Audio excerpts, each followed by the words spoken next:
All right, let's get into it. Today we are diving deep into the shadows to talk all about Marvel's gritty new live-action series, Spider-Noir.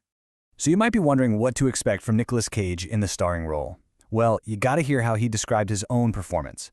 He said it's 70% Bogart and 30% Bugs Bunny.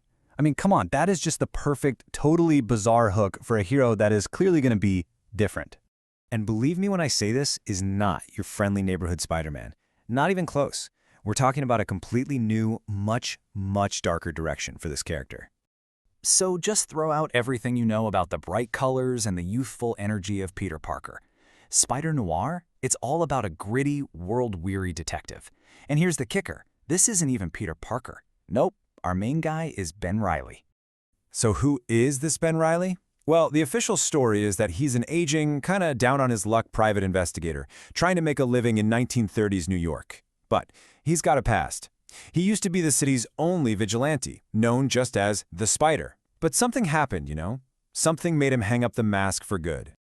Okay, let's talk about that teaser trailer that just dropped, because it gave us all the juicy details we've been waiting for. All right, get your calendars out. So the teaser itself dropped on February 12th, but the main event, the premiere, is happening in late May. For those of you in the US, you can catch it on MGM Plus starting May 25th. And for everyone else around the world, it's hitting Prime Video just 2 days later on May 27th. And hey, for all of you who can't stand waiting week to week for a new episode, I'm right there with you. We've got some great news. The whole series is dropping all at once. Yep, a full binge release. So you can watch it all on MGM Plus in the US or on Prime Video pretty much everywhere else. No painful cliffhangers, just the whole story right from the jump. But that trailer wasn't just about dates and platforms. No way. It really plunged us right into the whole vibe, the aesthetic of this unique world they're building. And they're leaning hard into that classic film noir feel. We're talking Great Depression era New York. The cinematography is all about that high-contrast lighting, creating these super deep, dramatic shadows. You can just feel the atmosphere, right? The rain-soaked streets, the smoky jazz clubs, it's all there. And get this, you'll actually get to choose how you watch it, either in classic black and white or in what they're calling a true hue, muted color style. Pretty cool. Even the costume just screams grounded. You're not going to see any sleek spandex here. Instead, it's this really practical mix of what a detective would actually wear, you know, the heavy trench coat, the fedora, but then you've got the iconic Spider-Noir mask and goggles. This is a suit made for hunting in the shadows, not for showing off. So who's he going to run into in this city? Well, on his side, we've got some key allies like the journalist Robbie Robertson and our nightclub owner named Kat Hardy, who, let's be real, is giving off some major femme fatale vibes. And the villains? They're up against some classics but reimagined for this gritty world, like the mob boss Silvermane and a new take on Flint Marko, who you probably know better as Sandman.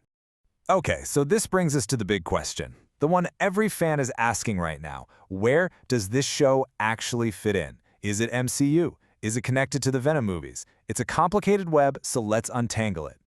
All right, here's the breakdown, and this is super important. The show has absolutely zero connection to the MCU and Tom Holland's Spider-Man.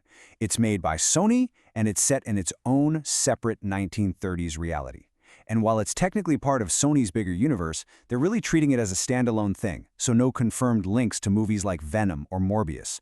The only real direct link? It's to the animated Spider-Verse movies. Why? Because not only is Nick Cage back playing the same character, but the same creative team, Lord and Miller, are behind it. So let's just hammer this home to be absolutely crystal clear about the number one question. No. A big, fat no. This series is in its own universe. It is completely, 100% separate from the MCU. Period. But honestly, maybe the most fascinating thing about this whole series is its core theme. It takes one of the most famous lines in all of comics and just flips it completely on its head. The tagline for the show is this: with no power comes no responsibility. Just let that sink in for a second. It's such a dark, cynical twist on everything we know about Spider-Man, and it tells you exactly where this guy's head is at when the story kicks off. Yeah, this is not your typical origin story about a young kid embracing his destiny. This is a straight-up crime drama about an older, kind of broken guy who already tried that hero thing and walked away from it. But now, he's being dragged, probably kicking and screaming, right back into that life he tried so hard to leave behind. So when you put it all together, The noir look, the standalone universe, flipping that famous motto on its head, it all leads to one last really big question. By making this a gritty detective story instead of another cosmic end-of-the-world adventure, could Spider-Noir actually change the game for superhero TV? Could this be the future? I guess we'll all find out this May.